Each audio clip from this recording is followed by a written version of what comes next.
right, Lowery, I don't know if you noticed behind me, I've got a Pirates jersey. Wrong team, but I'm wearing Sinton colors because the state championship coach from Sinton is with us, the former Longhorn great, Adrian Alaniz. How you doing, Adrian? I'm doing great, guys. Thank you for having me on, and it's a pleasure to be talking to you guys.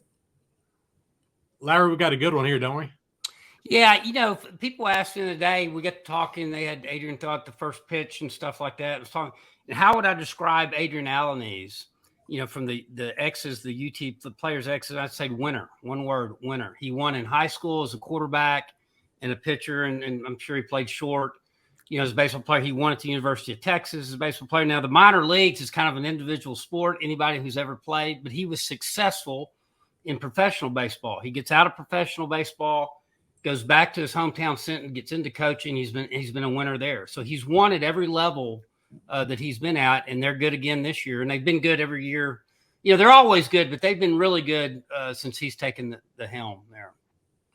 Adrian, what does that say about you, being a winner all your life? I think I've just been blessed.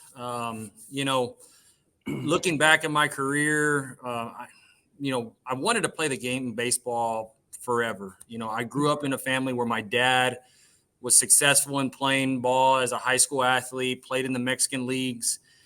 So baseball's always been something that me and my brothers have, found an interest in. And then from there, it just kind of dominoed into, the high school scene. And, I guess by your junior year, you kind of figure out where you want to be and how good you are, and getting noticed by major, Division I colleges was something that was an attractable spot. And this game has brought many joys to me in my life and my family. And so, just hearing all the things that you guys are talking about and introducing me, it just makes me feel really blessed to know that I've been very fortunate to be able to have a career path that it's changed my life, and I'm forever grateful to the game of baseball.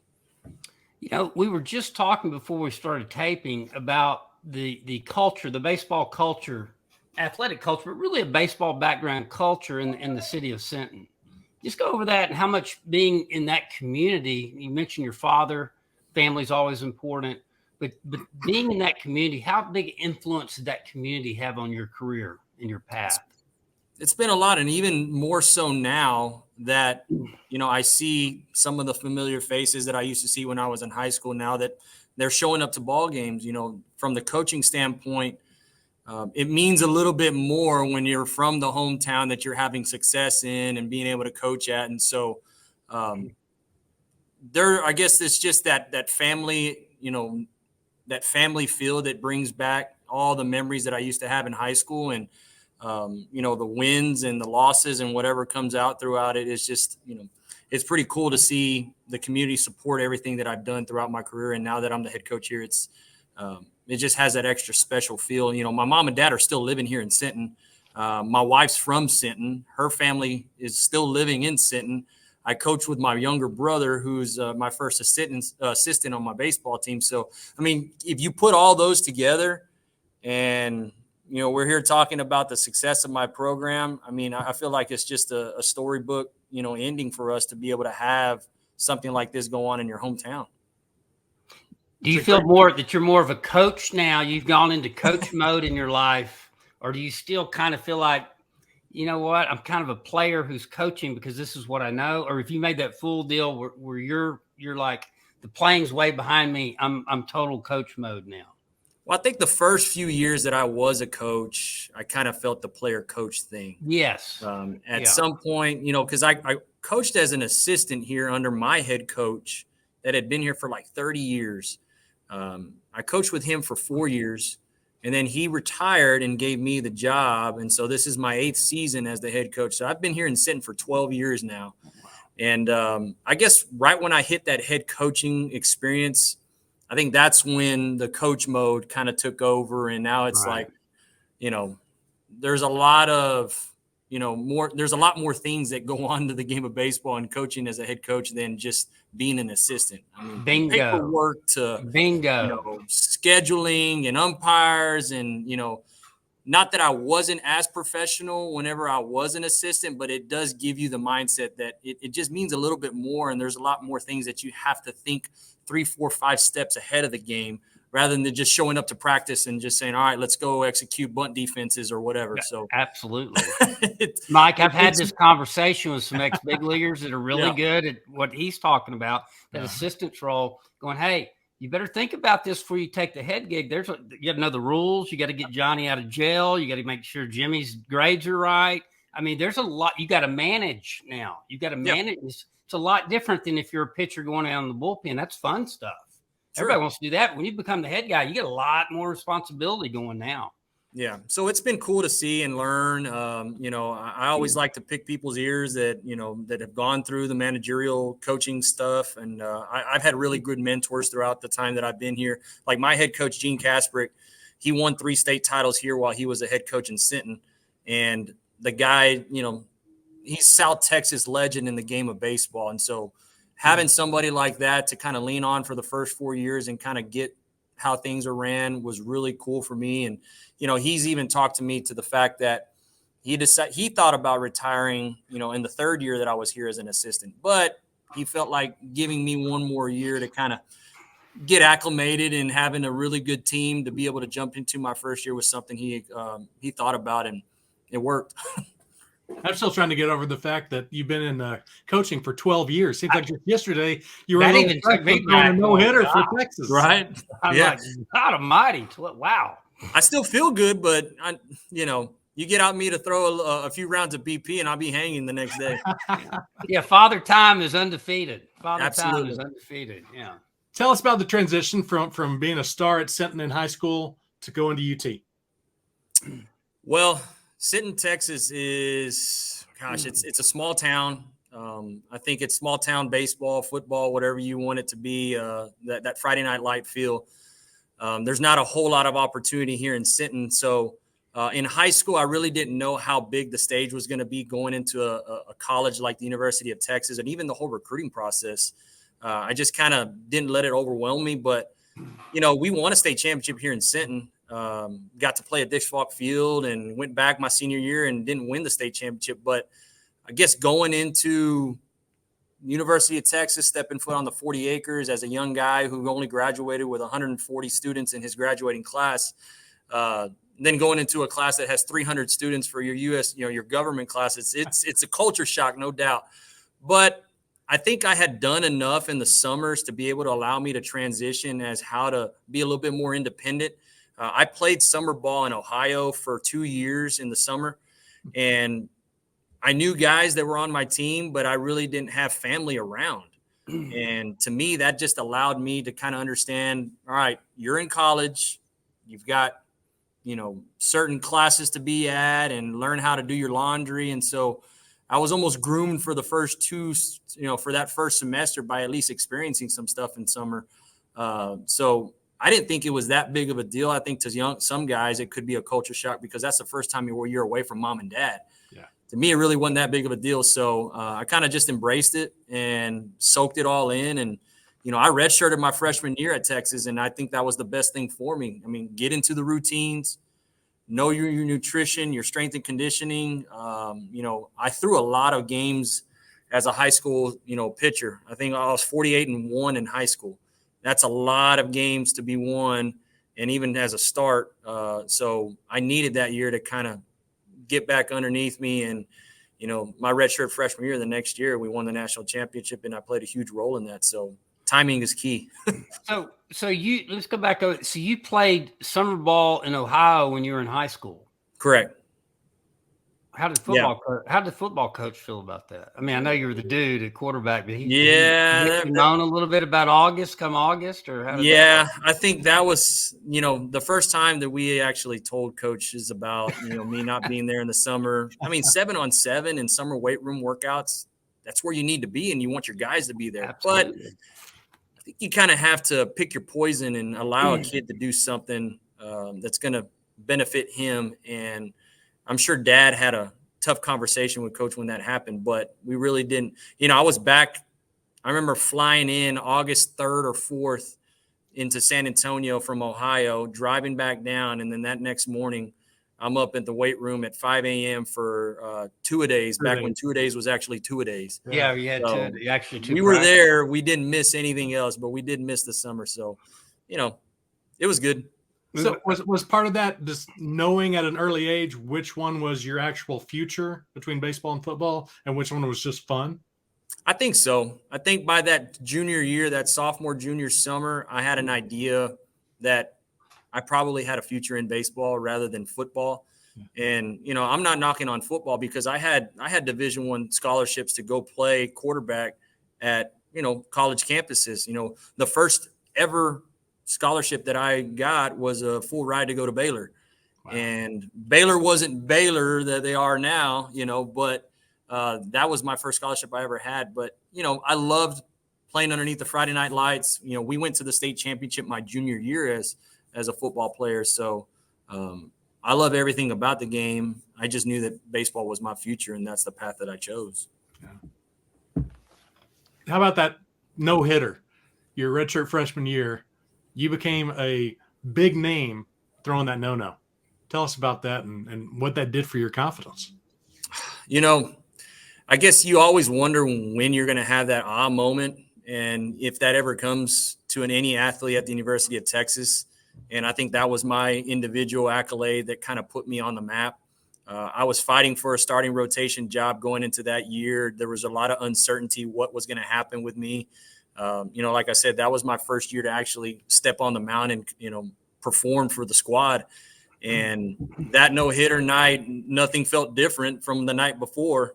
I still went through my routine and, being able to have the guys out there that were on the team with me just, made it extra special. I think it was Fox Sports Southwest was, airing the game that night, and all the people in Sinton, Texas were able to watch it. So I think that night just kind of put me on the map and opened my eyes a little bit more that I can have success at this level. And, I've arrived. And then the next week I'll go out and pitch in Nebraska and I get shelled. That's baseball. It is, man. Yeah, it's hard to replicate anything. So Barnes, the first thing that put him on the map at Texas, he wore a great number. He wore number 3. I mean, that's true. Yeah, that's true. So, long line of number 3s there. Yeah, man. I chose that number. My older brother played at Texas State, and he was number 3 over there. So I felt like that'd be kind of cool that both he and I would wear the same number, and that kind of just stuck with us. And yeah, there's 3 boys in the family, so 3, and brother wore it in college. I think it's a good choice. Did you wear it in high school, or are you wearing it now, or you guys you just wear pullovers a lot of times? Yeah, we wear pullovers, but I wore number 8 in high school. Okay. So 8 wasn't provided at that time. A guy by Curtis Thigpen was the catcher. They're wearing that number 8 at that time, and David Morrow won number 8. So 3 was the number that I chose, and kind of stuck with me for my entire tenure there at Texas, and now it's retired. Not by me. That's what Moreland. All my nieces and nephews come up in the suites, and they have the retired numbers up there, and they go, "Uncle Dave, is that you?" I said, "No, that's Mr. Moreland." Yeah. I said, "That's Mr. Moreland. He's over in the radio room." So y'all can take credit though. Both of you can take credit. There you go. Well, there's a lot of good players that actually wore 3 though over the years. Rupp wore 3 years. Yeah. Frank Anderson wore 3. Did he really? Okay. Yeah, Frank wore 3 when he was here. Again, you had the pullover, so you never knew it, but I knew it. Yeah. Anyway. Yeah. Maybe I should get our high school coaches to start wearing jerseys because we don't wear jerseys. We just wear the pullovers. But the pullover, yeah, you can get away. You can't do that in pro ball. Mike, do you know that? You can't unless it's approved by the umpire, like the third base coach. You have to have your jersey on. I have jersey. You can't wear a pullover. You have to wear it underneath the jersey. If it's extremely cold, they will waive that rule for a game. That's the way it used to be, before they started playing. I'm sure it's the same. 20, 30-foot-inch bases and things like that. But it was just has some structure to it. So anyway. So Adrian, your true freshman year, you're on a team that goes to the national championship series and loses. Your redshirt freshman year, you win it all. You had to be on cloud 9 thinking it's going to be like this every year. Yeah. No, that honestly was the feel. And, that you get those first 2 years thinking that this is how it is. And then the next round, my next year, we get bumped out of the regional. Mm-hmm. I think we lost to UC Irvine or one of those years. And then the next year we didn't even get out of the regional again. So it was just hard. And I guess that just kind of lets you know that the game is just, you got to play it in order to get out there and see what you can do. And you're not guaranteed anything. But going back to that year that we won the national championship, we lost the first game and had to crawl out of our own regional in order to get back to the top. But, that was a transition for us. I think the time that you're at the University of Texas, the goal is to always get to Omaha. Mm-hmm. It's Correct. so hard to get to Omaha, man. You got to peak at the right time. Things kind of you got to have your own little luck. There's just so many factors that work into it, starting pitching, quality at bats, but we just couldn't find a way my sophomore and junior year to kind of get over that regional hump. And, granted, we got thrown into some really tough regionals. I think Stanford was in our regional my sophomore year. They had, I think, the first or second overall pick in that draft going into as they're one of their pitchers. But, that's baseball for itself, man. It's not guaranteed. Well, that last year, he didn't even really play at home. He played at the Dell Diamond. Dell Diamond. Yeah. And that was a big factor for us, man, because, everybody understands Dish Falk is home. Mm-hmm. And that's when the whole renovations were happening out there. And, when Coach told us we were going to have to play it over there in Round Rock, I think just kind of kills the vibe a little bit. And, you're having to travel a little bit further out to get to Round Rock, which is not far, but it's just not home, That was the Irvine year, and they were really Yes. hot, and they were really executing that California bunt and run baseball. I mean, they were really playing well. In fact, they played pretty well in the College World Series. They got to the series, they won the Correct. Super, and then went on. They had a great year, so they kind of ran into because you guys were loaded with talent, which kind of segues into the next. Sometimes is the most talented team, and I know John Wooden at UCLA used to say this: the most talented team isn't always necessarily the best team. Sometimes it has to do with chemistry. Now, don't get me wrong. You want dudes in every spot, but sometimes just things happen and it just doesn't flow as well as having just a couple of dudes and a lot of grinders that make a good chemistry. And sometimes those teams go further. I agree. And like I said before, there's teams that may not be the most talented, but will be playing the best baseball and have that kind of luck factor going on at a certain time. But you're right. The most talented team doesn't always win. And that's kind of something that I preach to my team right now, because we've got a really talented ball club. And last year we had a really talented ball club. You still play the game, and you're not guaranteed to win the game, even if you're the most talented team. It's the team that plays the best that actual day. And I know that's hard for like teenagers to kind of understand, and even college athletes. You step foot on the field with 9 Division I, prospects in a high school baseball game. You think that team's going to win, and that's not guaranteed. So as a coach, I've learned to kind of mentor that same scenario over the last 2 years. Last year we went 36-1, and right now we're 28-1, and we've got really good, talented kids, Division I athletes, major league prospects. And my job as a coach is to kind of make sure that they stay humbled and understand that they still have to do the little things every day in order to kind of give them the success that they have. Because there's a big picture ahead of us that at some point we're going to have to grind down and get busy and go to work. And we haven't been battle tested in a long time. Last night we actually got battle tested. We went 8 innings in a 0-0 ball game and walked it off 1-0. And it's baseball, man. The team that we played was, 11-15 on the year, and we're over here 28-1, and baseball happened, and we had to find a way to work our way out of it. So they must have one guy. Did they have one guy? They had one dude, didn't they? They had a lefty that was pretty good and kept us off balance all night. Yeah. But I think it's a hard thing to work with as a coach and a manager when you have so much talent.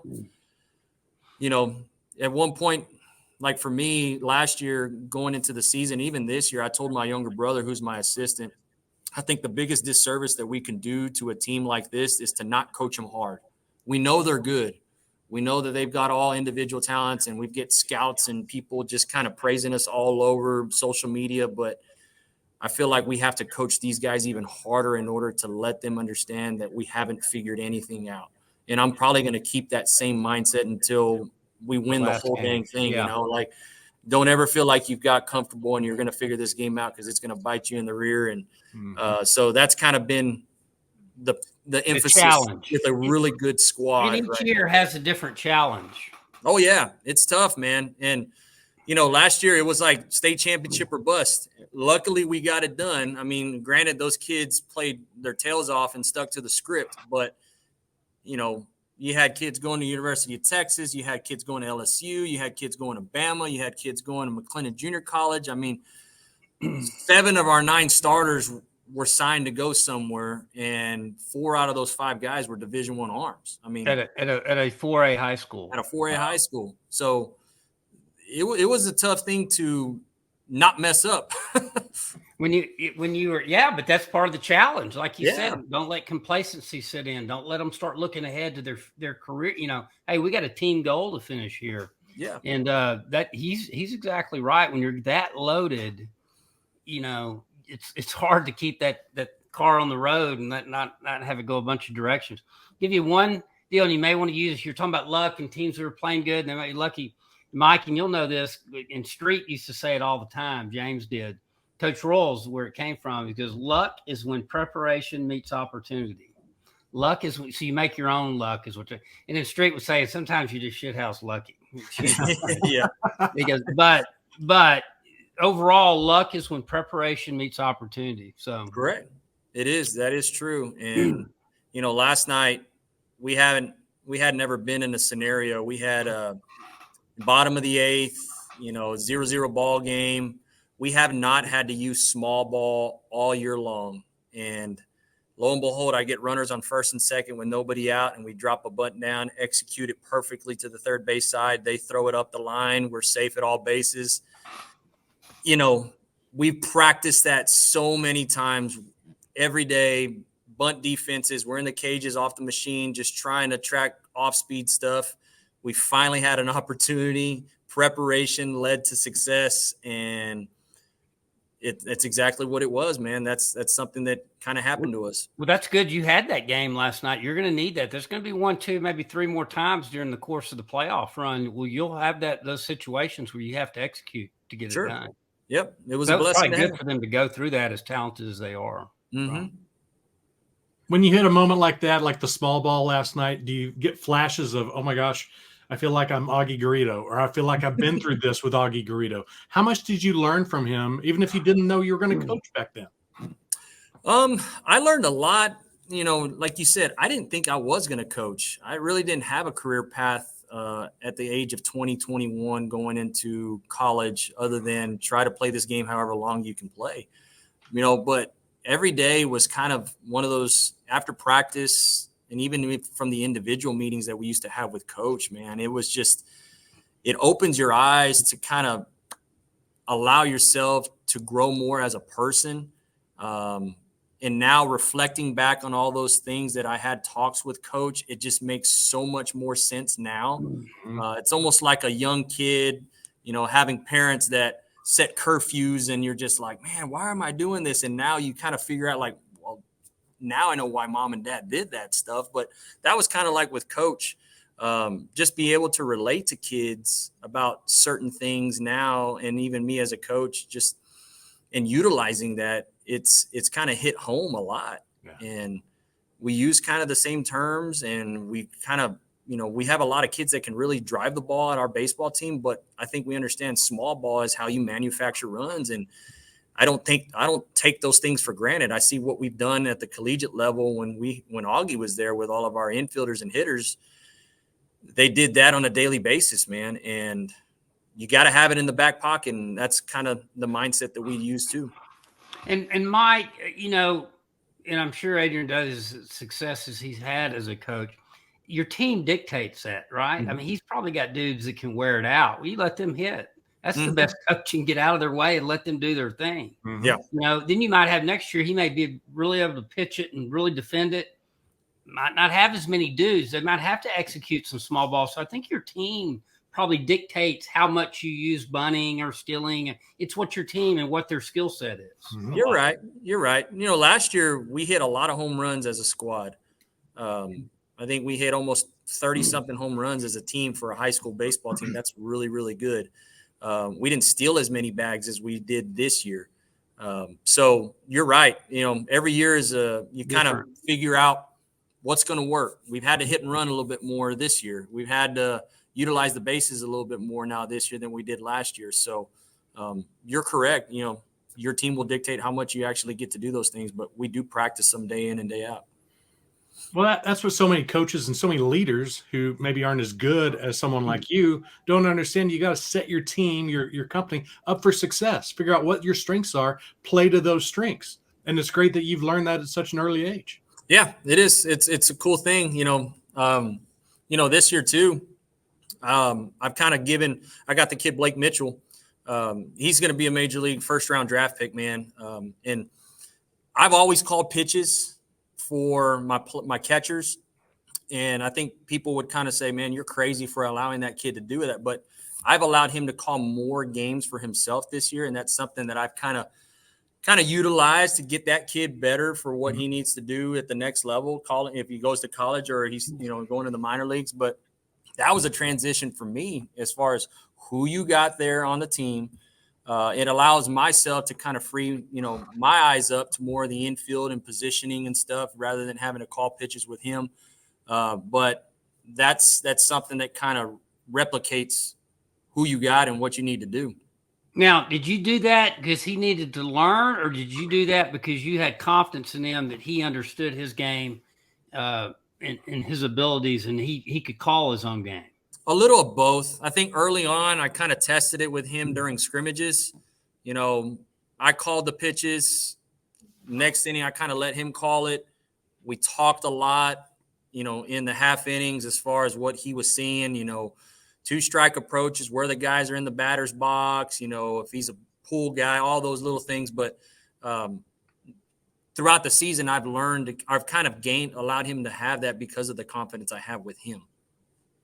We talk about coaches and affecting players. One thing that we haven't talked about with you is that you did have a pitching coach change while you were at Texas. Did that affect you, and has going through that changed the way you do things as a coach now? So I had Tom Holliday my freshman year at Texas, and then we had Skip. It really didn't affect me too much other than I was excited to see what other guys would be able to give us perspective as far as what they bring in their philosophy. Mm-hmm. Tom was a guy that kind of just let you do your thing. And if there was a little tweak here and there, he would, allow you to do it. Skip kind of just brought more of the mental side. And I think that just kind of put me out in a different mode. Was able to kind of have the best year that I ever had at Texas my junior year and winning 12 games. And so now as a high school coach, the game is evolving, but we still do some of the same things, that I've learned throughout those times with those guys. But for me, you have meat and potatoes that you kind of go to every single time. And that's kind of my mindset with it. But, the game's just crazy and changing at times for calling pitches and using wristbands. And we do some of that stuff now. Wow. So you guys are utilizing the wristbands or anything? Or a little bit, man. I think in college baseball now you got that 20-second clock, but we don't have to worry about that. But those are some of the phases that I've kind of gravitated into here and there. And your first round guy, the guy you were just talking about, forgive me, I forgot his name. Yes, I've heard about him. Now, is he a hard thrower? And I'm going to segue into this. Is he a hard? I mean, I would think he's a high velo guy, probably. Yeah, he's got some electric stuff in the tank, man. He's a righty. He's probably my best arm on the mound, but the other day we had him, he was 94 to 96, and he's touched 97 at times. So he's a plus righty on the mound. Well, where I'm going with that, have you had to watch and monitor how you train, evolve? I hate to use this term; it's kind of a modern term. His workload, and have you had an influence? You talked about you playing in Ohio, him going out with all the select and all that. Those are important. That's how guys get seen now. But do they get overdone there? We've had a rash of arm injuries. And it seems like it's happened between high school and then to college. Mm-hmm. A lot of guys blowing out in the last 4 or 5 years. It seems like every staff has 1 or 2 kids every year blow out. We've gone through that with Tanner, with Witt here at Texas now. What have you seen in that aspect? I've talked about this with Tim Tadlock and some other guy. are these guys overtraining to reach those high velo thing? Or, what's going on there with all the blowouts of all the arms? Well, I think the one concerning thing, and just as me being an old school guy, is I hate seeing videos of kids going out there and throwing a crow hop into a net that's 10 feet in front of them. Why would you do that? Like they're at the state fair. That's not even pitching. No, it's not. And what is that actually entailing for anything other than a number? It's like you're trying to win a bunny rabbit for your girlfriend or to impress her. And to me, it makes my arm hurt watching that. Yeah, it does. I mean, even the weighted ball stuff that people are now kind of gravitating to. That's where I want to go. Like, I don't teach it. My kids throughout the summer, I guess, being around their select ball teams, they use these weighted balls to kind of warm up.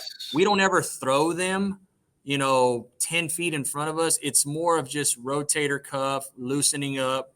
We have a wall that will maybe do some backflip throws and, stuff like that. But to me, I feel like that stuff was never allowed back when we played. And now that you're maybe seeing some of these arm injuries happen, is there a reason behind that because of these new technology advancements? Training. I think so. I think so. He went right to the weighted balls. And I'm not a fan of them. I never would use them. I know our kids maybe use it just to kind of, toss here and there. But I'll tell you how I kind of have the perfect storm here in Sinton. I got 4 starting pitchers that they only pitch about in a week and a half. Now, once we come into postseason play, they're going to have to pitch week to week. And I know who my 3 guys we're going to use, or even 1 guy to use in order to work, a 1 game or a 2 out of 3 series. But I definitely utilize the rest period in between to allow them to get what they need and don't need as far as the next time they get on the mound. So it's not like he's going to pitch 7 days and now he's back on the mound again. In college, you don't have that opportunity. You got to be ready to go. But I'm kind of old school too. When we first start throwing off the mound, it's a progression. If we go into a scrimmage, he's only going to go out there and throw 35, 40 pitches. Okay. We let that maybe go for another round for the next outing, and then he gravitates to 45, 50, build it up all the way. It aches me to see some of these high school coaches the first week of the season and a kid's out there throwing 110 pitches, which is the max that you're supposed to throw just to win a ball game. I mean, it's not smart. It's just pretty much killing the kid. And, you talked about the kid, Blake Mitchell. I was really scared last year because last year was the year where he touched 97 for us. And as a sophomore, he was maybe 88 to 90. So from that summer to his junior year, he upped 7 miles an hour on his fastball. Obviously, he's still a young man. He's growing. I was scared to get out there and have the same workload that he had for us as a starting pitcher from the beginning. So I kind of stayed away from him on the mound. I know that's crazy, but we have other arms that would be able to kind of pick up the slack from where he was. But I waited until it got a little bit warmer to get him off the mound. I let him come out in relief and close maybe 1 or 2 innings. But once the back end of district hit last year, that's when I started to give him a little bit more of the workload. And at the end of last year, winning the state championship, he only threw 25 innings for me. But I was afraid to just have him go out every single day, every week and throw six innings, 5 innings. And then towards the end of the season where, that velo is just up and going every single time. I mean, to me, it's a recipe for disaster. So I kind of stayed low. And even this year right now, he's only thrown 10 innings for me. So, he's only thrown 10 innings, man. Yeah, on the whole entire year. He hasn't been hurt? No, he's my only catcher. Oh, okay. No, okay. But he's only thrown 10 innings, and he's going to be my guy going into the postseason. So he's still facing batters in practice to get him ready. Well, I was about to say there's a balance. Okay, you're doing good things for his arm, but then you have to have him game ready. Yeah, so he's facing batters, and he's coming in and closing, and so that was a scary thing for me because there was a kid down the road in Bernie, Texas, Cole Phillips, that was a major arm last year out of that town, and he had Tommy John his senior year. I think he was going to Arkansas, ended up being a second rounder by the Braves still, but he was a kid that was in our region that we were going to match up with, and I don't know what the workload they gave him at that time, but I kind of felt like him and the Mitchell kid were almost the same type of arm talent, and I just totally was not willing to just give Blake that same workload that the Phillips kid had, and he ended up having arm issues, and luckily Blake was able to get through the whole entire season without any arm issues. But I guess maybe I'm kind of patting myself on the back thinking that I had a little bit of help to do with that because I didn't give him such, a beating on the mouth from the beginning. Well, is the Mitchell kid going to be a catcher or a pitcher in pro ball? He's going to be a catcher. I know some of the scouts that I've talked to kind of just said the arm is just the stuff on the mound is just a plus. But he's an elite catcher.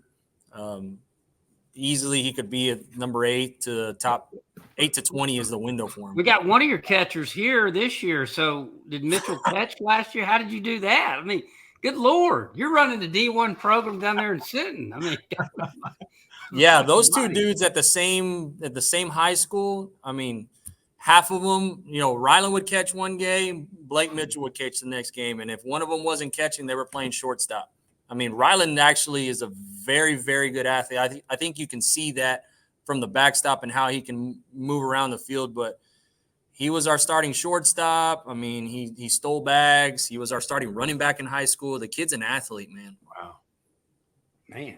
So hearing the way that you handle your pitchers as a coach, knowing that you're a former pitcher, do you see stories about former Longhorns Keith Creel and Tony Arnold when they were in high school, going 15 innings, throwing 250 pitches, striking out 28, 29, and in some ways go, wow, that would be neat. And in some ways go, no, there's no way you can let that happen. You know what? That happened to me a little bit when I was in high school, so I can't say that I wouldn't cringe hearing about it. Yeah. I know in our day and age, and I guess in high school baseball, you're only allowed at 110 pitches. And if you hit that max, you got to sit out 4 days from pitching. Yeah. Back when I was in high school, we didn't have that issue. Mm-hmm. I remember one year, I think it was my junior year, and that was the year that we won the state championship. I pitched on a Thursday night against Yoakum High School, and I think I struck out 15 batters and threw 120-something pitches. And it was a best 2 out of 3 series, so that was game 1. Friday, we graduated, so then we played game 2 on Saturday. We ended up losing. I didn't pitch that game, but my high school baseball coach said, hey, could you throw game 3? And throwing 120 pitches 2 days before that, what did I say? I'll do it, coach. Let's do it. And so there again, 17 strikeouts in the game 3, going to the state tournament. I guess I didn't worry about those things, but you don't worry about that as a kid. No, now as a coach, you think about it all the time. Absolutely. And, my coach was a really good coach. I don't think he would ever jeopardize my health into those scenarios. But I think, when pressure situations call, I think you may have to listen to your kids. And, I'm a guy that I don't feel like I would ever put my guys in a situation like that. But as a coach, sometimes you just never know, man. I mean, you gotta trust your gut, and hopefully you make the right decisions. But 200 and some pitches, no shot. Yeah, it's a balancing act because you talk to old timers, and a lot of them aren't. I mean, we're talking old timers that are no longer with us. They believe that the modern guy didn't throw enough. This one was throwing all the time. They were throwing BP in between starts in the big leagues. It was crazy. Yeah, and they didn't think the arms were built up enough. But there's a line there. There's a line. Like now, everybody just goes 5 innings. Well, I'm like, bro, if you're a big league starter, you should be able to go 7 innings. And I know they have all the data and all that stuff, but there's a line there. There's a fine line. Mike, you remember when Austin High went to the state tournament, went to the finals? Yeah. Nolan Mass on that team, so I'd go watch them. Mm-hmm. Nolan was a shortstop, and I can't remember who the coach was at Austin High, but they get to the regional final 3-game series. They lose the first night. They got a doubleheader like on the Saturday again. He starts his dude. The guy had been his dude. The guy was going to Tulane. He throws 7 complete. When he runs him out there, asking him, "Hey, can you just get this next game started for an inning or two?" And the kid ended up throwing 14 innings that day. Oh my gosh! And it got him to the state finals. That kid was never the same, though. He never was the same at Tulane. Ouch. Now, is that because he just didn't bump up to the next level, or was because his arm? I mean, that did something to his arm. We don't know, but yeah, those are horror stories. They got 14 back-to-back games. I saw that. It's one of the reasons I think they put that. Now that was years ago, but that's one of the reasons I think they started. They went to the pitch count and stuff. So yeah, and it's been like you talk about managerial stuff. That pitch count stuff, once it started being implemented, you got to figure out, all right, this is his cutoff, and can I have him back, at the end of the week to be able to throw this? And it makes you manage a little bit better. It makes really does, man. You kind of have staff. to play some chess a little bit with how you use your arms and, even into a series. So let's say we go into a 3-game series. A kid can throw 60 pitches game 1 and still have the rest of the 110 left in order to, complete the series itself. But if you don't have a whole lot of arms, it's tough in high school baseball. I know this year the 5A and 6A programs are now having in the postseason, it is an automatic best 2 out of 3 scenario. There's no more just coin flip and you can go for 1 game. That's right. I always loved the 2 out of 3, I guess because we've always had arms here in Sinton, but you got the advantage. Yeah, I lose coin flips too, man, and everybody wants to try to get us in 1 game, and I'm sure that's going to be another route. It sounds like David Denny. Denny played right before me. He's been a great coach at Barbers Hill, and up in at Kingwood. He's won state titles at both places. And Denny always likes the 2 out of 3. Yeah, he doesn't like those coaches. He's 6A or 5A now, but he didn't like the coaches that called for 1 game. But when I was at McCallum, Mike, and I got Shanghai to helping at McCallum. We had Matt Belisle, pitched 15, 16 years in the big leagues. Yeah. And the rule back then was if one of the 2 teams had 1 game, and we had 2 other dudes. We had a guy named Danny Gray that played D3 college football. We had a sophomore, and gosh, his name slips my mind. He pitched at Lamar 4 really good years. So we had some guys, but we'd go in there and go 1 game, and we beat Robstown down there in the regional semifinals. But we threw Belisle every week, 1 game. We ended up getting we got Highland Park finally got us in the semifinals, but that was a little bit janky for me. What go with the audience what that rule is now. I was under the understanding that they had changed that after our deal, that both teams had to agree on 1 game or weather related a 1 game situation. There was no more you could flip. It was going to be 2 out of 3 unless both coaches agreed to it. One coach couldn't say 1 game and it was deal. One coach couldn't say I want to flip for it. But what you're telling me, that's not true. No. So if let's say I go into the scenario. Yeah. So let's say I go into the next round of the playoffs, and I want a series, and he wants a 1 game. If we mutually cannot agree to what we want, then we would have to flip a coin for it. Okay. We've always now the coin flip thing is crazy. You don't drive up to that guy and flip a coin. Now that's old school stuff. Now we use a directory, which has the whole entire zip codes for everybody in the state of Texas, every city in the state of Texas. So let's just say we're going to do a flip on the phone, and I would call out a certain town, and the last number of that town is an even or an odd number. Yeah. And so as soon as I say it, the other person on the line has to immediately tell me even or odd. If there's any delay, then, that that's not a true, and they may be searching up stuff. So it's kind of like an honor system thing, man. It's crazy. Yeah. So Damn. If I said Sinton and you told me even, you would be wrong. It's 78387. So I'm still confused on who gets their way. No, I know it's right. It just has to be game, trivia question. Oh my It just God. has to be Baseball agreed. series that broke out into a trivia game of trivia. Yeah. My goodness. If we Wow. both can't agree, we have to flip. Man. So I know. But that's the modern flip is the zip code deal. Yeah, it's crazy. I had That never is really crazy. done that, and about 7 years ago, I had to do that for the first time, and it was a little eye-opening. But yeah, you would think that if I wanted a series and maybe I'm the favor and they wanted a one game, why would a coin flip decide? Yeah.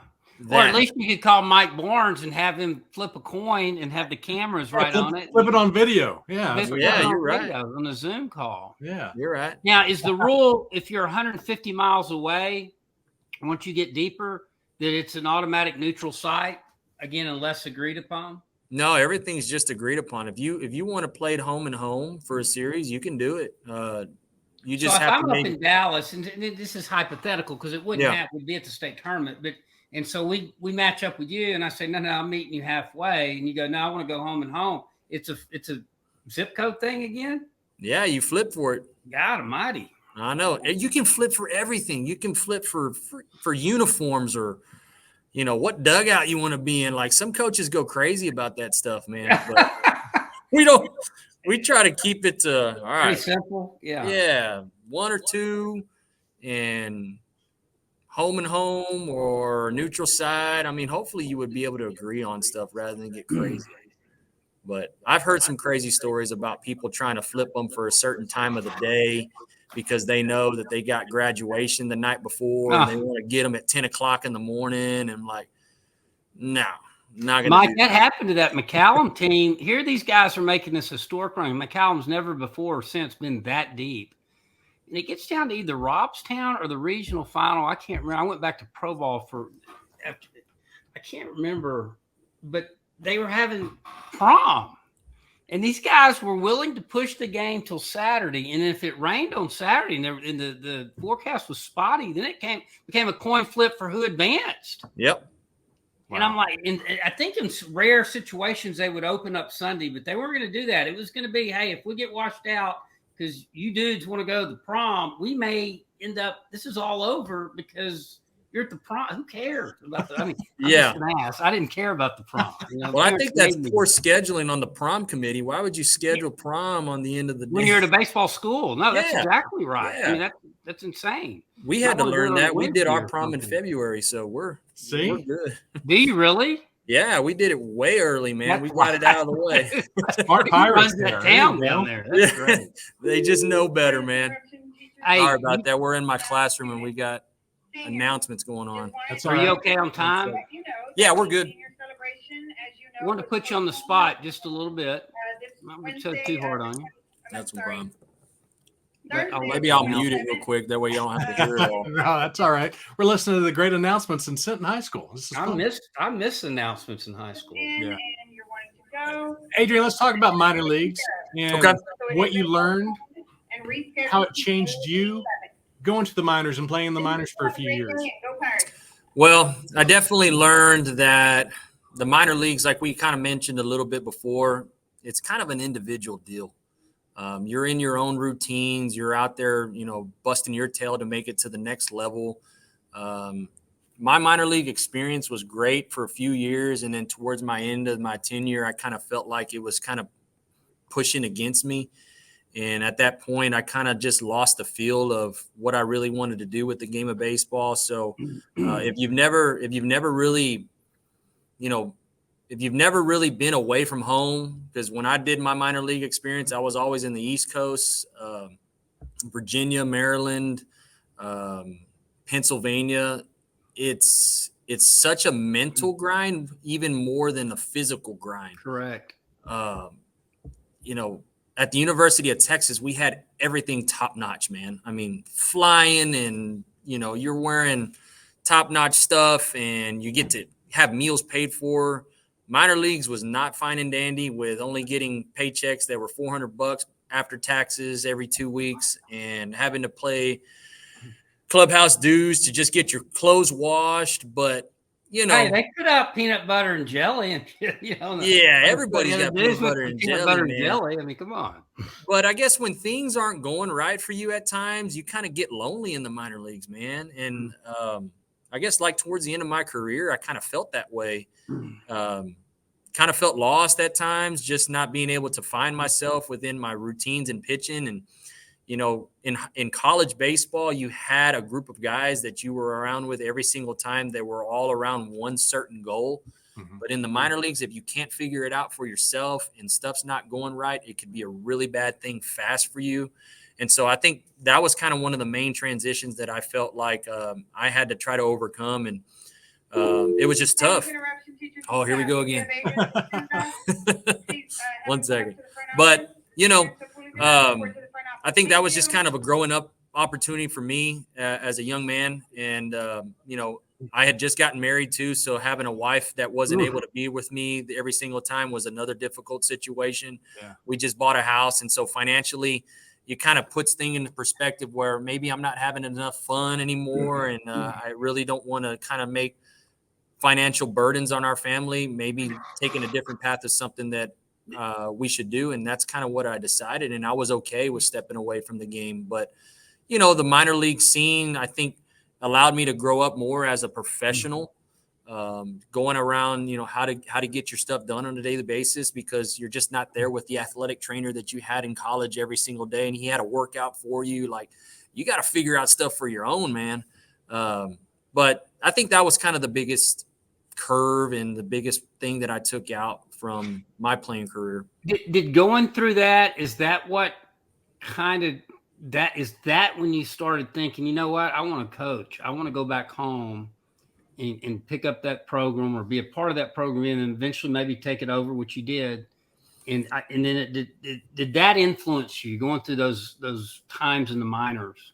I think I did, because I think right at that moment, I still had a little bit of that competitiveness that I wanted to play the game, but I wasn't willing to go do independent ball. And so maybe coaching was my outlet to still be in the game and coach kids and see where that can kind of take me. And so, that was the path that I chose right after stepping away from the game of baseball. And my wife and I were actually living in Hutto at the time when I retired from baseball. She was a middle school coach and teacher there at Hutto Middle School, and we had just bought a house out there by Star Ranch, and I thought about sticking around and staying in Austin and maybe coaching. I had kind of did some volunteer work here and there for Cedar Ridge High School at that time, and they were going to offer me a job, and I even thought about doing maybe the GA thing at Texas and, seeing what the college scene was going to do.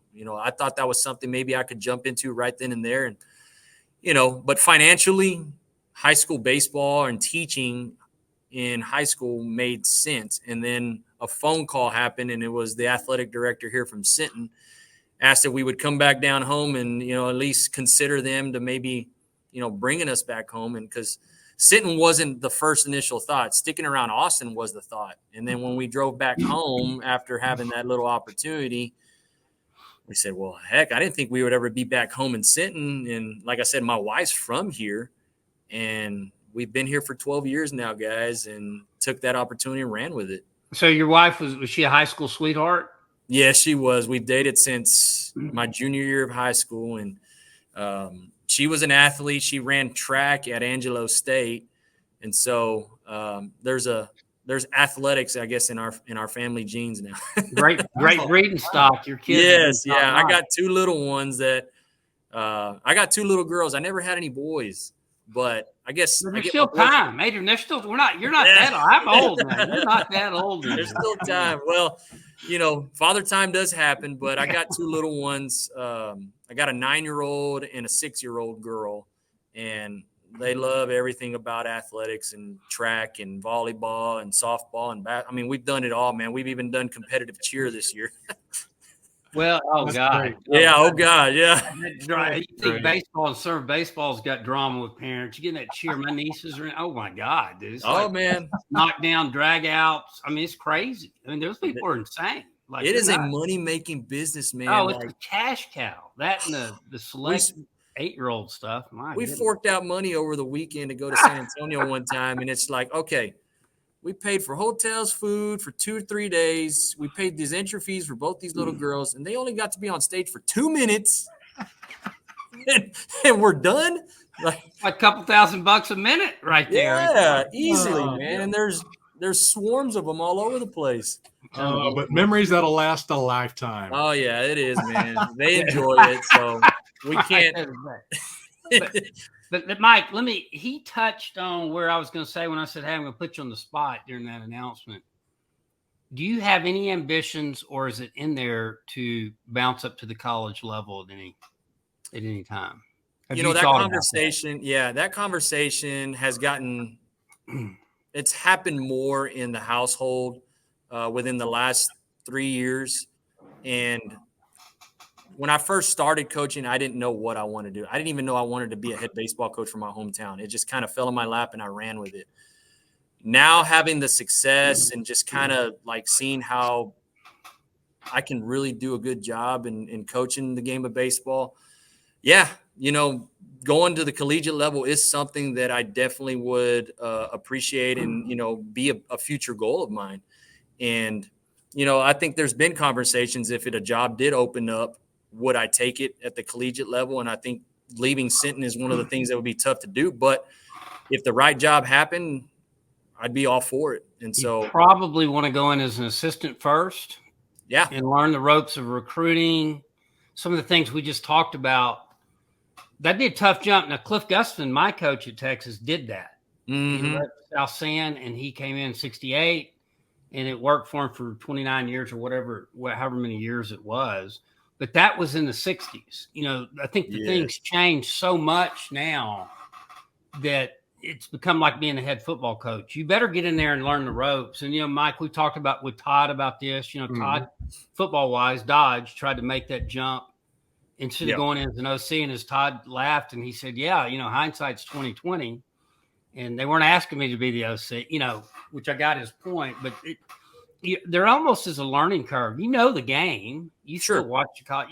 But it's all the other stuff that go along with the game. The academic part. It's similar to what he's gone through going from an assistant coach in high school to the head coach in high school. Correct. Times maybe 50, because you've got so much more at these bigger schools now. And I think the biggest thing is recruiting. That's a different deal. Although it seems like he's doing a pretty good job down in Sinton. I don't know. Just bring the old Pirates with him. I think pretty good. Hey, we'll bring the whole squad, man. There you go. But those are things I think you think that would go through my mind if I were you. It's a little bit different era than the 60s is what I'm getting at. Oh, yeah. Like you said, the game's changing. There's so many more things to learn throughout that process. Like you talked with Coach Gus. Like, I think it maybe had not been that big of a difference between the high school scene that he was at and jumping into the collegiate time at, That's correct. Yeah, he did what he did over there. He really did bring about half of South San and Hooten. Yeah. He went and got Hooten from Corpus. That's right. He had everybody else from South San, Catfish and all those guys. Said, hey, I'm going to Texas. And they just, the whole team went. Yeah, but I know that would probably be something, and I'm more than willing to learn. And like I said, those are things that I think any coach that jumps from one level to the other would really understand that you got to do those things like that, man. So if an opportunity arises for it, I think the Alanizes will definitely be on board. Well, and then going a little bit further, just say, okay, we expedite that, and you're a year or two as an assistant. Now you become a head guy. Have you put much thought to who you would surround yourself with? It's pretty interesting because you handle the pitching. You probably should. Your background's pitching. Who would be your pitching coach? Who'd be your recruiter? By the end, there'd probably be a number of you'd probably have more assistants. They're wanting to add assistants in college baseball, but your recruiting is a big deal. I know some of the SEC schools they've already got entire scouting departments set up. That's crazy. Yeah. Oh, it's crazy. So college is really all about the black book. There's a handful of guys that have that what I call the black book. Yeah. They can hear about a kid, South Texas, or they can hear one in Mississippi and Alabama. And in 5 minutes, they can be on the phone and they know someone there and they can get the rundown where they need to go see that kid or not. Yeah. Period. No, I agree. I think even with the recruiting cycle for that, just by networking as high school baseball coaches, I think it's just opened up so many different relationships and knowing certain groups. But yeah, that would be something I think would be a plus for me. If I did jump into college, just knowing all the different coaches around the state of Texas, man. And, sure. South Texas, I feel like is an under-recruited area, man. But, there's some really talented squads down here in South Texas. I think right now it's crazy. We've got 3 teams that are number 1 in the state right now in 3 different classifications. How crazy is that? Nice. No, Lester, but I know historically South Texas has Cowan, Robstown, you guys. It's always historically been a good baseball area. Yes. For the hardcore, the historical, from San Antonio down has always been really good baseball country. Yeah. No, but even talking about that little black book, I mean, there's guys that I still talk to that, that those are guys you can lean on for any type of advice. Sure. And, And hey, that's you got to see this kid. You doubt. build a recruiting network, you've got to have that, So. I have this feeling we're going to have to keep our eyes on you for the next few decades as you rise through the coaching ranks. That'd be fun, man. I'm enjoying what I'm doing. I really am. I guess success over here in Sinton is something, like I said, this is the biggest, most talented group that we've had in the last decade. The last 2 seasons have been just remarkable for us.